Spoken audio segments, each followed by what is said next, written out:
Hello, everyone. Welcome to WisconsinPrepZone.com. Rob Hernandez along with Jason Galloway, Dennis Semrau. And we warned you back in Week 1 we may make frequent visits to Middleton High School.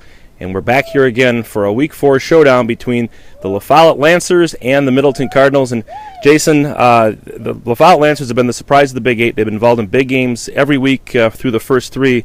But this is a huge, huge jump for them. The Middleton Cardinals picked before the season to be right up there to win the Big 8 conference. What makes this challenge different for the Lancers?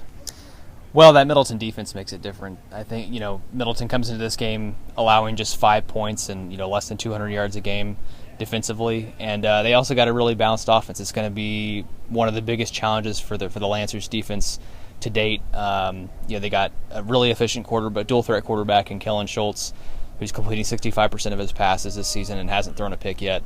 They have a running back in Cam Molly that's already scored 9 rushing touchdowns.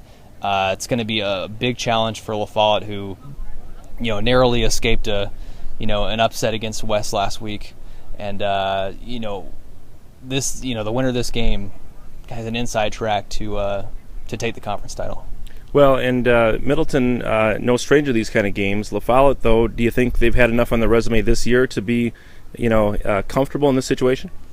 I think so. I think that Sun Prairie game Week 1 was still a big test for them. I think West is a lot better than we thought coming into the year. I think those two teams still have a great chance of finishing in the top half of the conference. So, although I think this is the biggest test for La Follette so far, I think they're ready for it, and I think I give them a chance. Dennis, the other game in the Big 8 Conference, Madison West Sun Prairie. We've mentioned West has been a pleasant surprise. Sun Prairie, we thought maybe after Week 1 in the loss to La Follette rebuilding, but they've come back with a pair of wins. This is a big game setting up the rest of the conference for those two teams, especially Sun Prairie. They've got Middleton and Craig to follow. So how do you handicap that game? And in your mind, which team is it more important for? I think it's important for both of them. Sun Prairie, they're two-time defending champs. They want to get back right in the mix. West is a team that's surprised some people, and they're just playing pretty loose right now. So it's a big game for both because the loser's 2 games back. And I think this year, 1 loss, or we might have an unbeaten conference champion again. I didn't think that was possible early in the year, but the way Middleton and La Follette have been playing, the winner of that game could run the table. Well, we'll see what happens in the Big 8. Another big week in the conference that's been playing conference games right from the get-go. Guys, we continue to move forward in the Badger Conference. And, Dennis, I'll start with you. Badger North, Waunakee, Mount Horeb-Barneveld. I'm not sure there's been a better new age rivalry in high school football in our area than those two schools meeting in football with the way Travis Rohr has elevated the program. And, obviously, Pat Rice's history speaks for itself. But another big battle between Waunakee and Mount Horeb-Barneveld. Well, Rob, it's not a rivalry when one team wins all the time. And Waunakee had pretty much dominated the series up till last year when Mount Horeb got the big win at home. And I think this year, again, that's a key game in the North. Waunakee has started out, though, looking a lot better. Last year they came into the game having lost to Edgewood, struggled early. We knew it was going to be a rebuilding year. They're reloading this year. It's a very young team. Laufenberg, again, has had just a great start for them. But they're playing good defense, and we'll see what happens. The Vikings, again, Max Mailer has just been an outstanding quarterback for them in the last 2 years, picked up where he left off. And Waunakee's defense will be tested probably the most in this game, except for Reedsburg, possibly with that wishbone. And Jason, in the Badger South, Stoughton and Fort Atkinson, a game of teams trying to position themselves behind Monona Grove.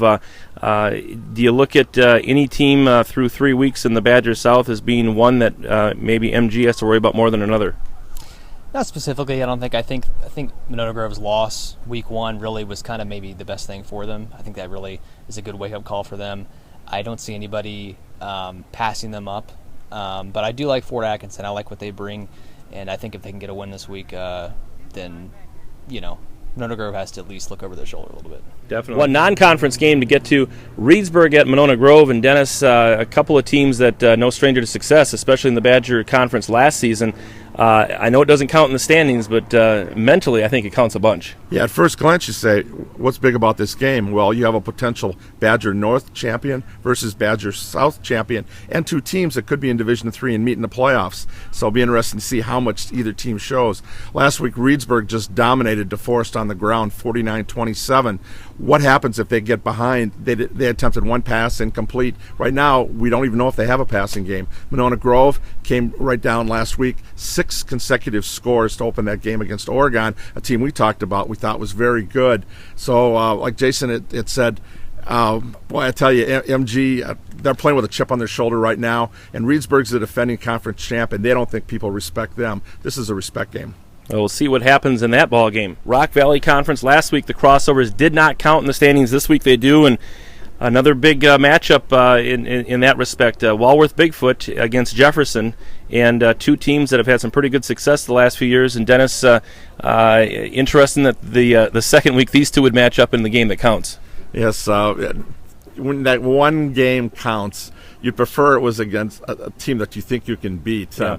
And either one team can win this one. It's going to be a great, I think it's a running clock game. Both teams are just going to keep the ball on the ground, and Jefferson's offense is so explosive. It's going to come down to who makes that key defensive stop, I think, at the end.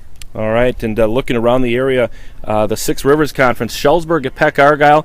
Schellsburg has had 3 straight 8-point losses. They lost to Potosi, they lost to Belmont, and then last week they lost 14-6 to Blackhawk, all 3 real good teams. And now they see what they've got left in the tank emotionally, having to take on another Peck Argyle team that's right up there at the top of the conference. And a big ball game for the Miners in that respect, trying to stay in sight of a playoff berth. Like last year, if they lose this one, they're going to have to win out to do it. And they wound up 1 point short in a game against Cassville late in the year that ultimately knocked the Miners out of postseason.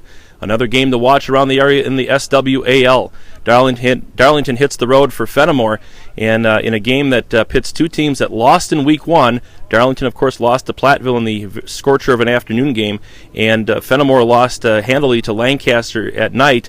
But both teams have come back to win a couple ball games, and now go into this one hoping to get some momentum for the second half of the conference season. Last week, Darlington scored a big win on the road at Livingston against Iowa Grant. Programming note, we'll be here on WisconsinPrepZone.com at noon Friday with our live chat. These two guys, Jason Galloway, Dennis Semrau, will join me to talk about the big games and take your questions. That's at WisconsinPrepZone.com, Madison.com, and of course on our Wisconsin Prep Zone app that you can download to both your Android and your iPhone devices. And of course on Friday night, all the updates and insights from around the area, around the state, we'll be back here on WisconsinPrepZone.com with our live blog and all the information you could possibly want from the games, not only in our area but from our media colleagues around the state as we move closer and closer to the halfway point of the high school football season.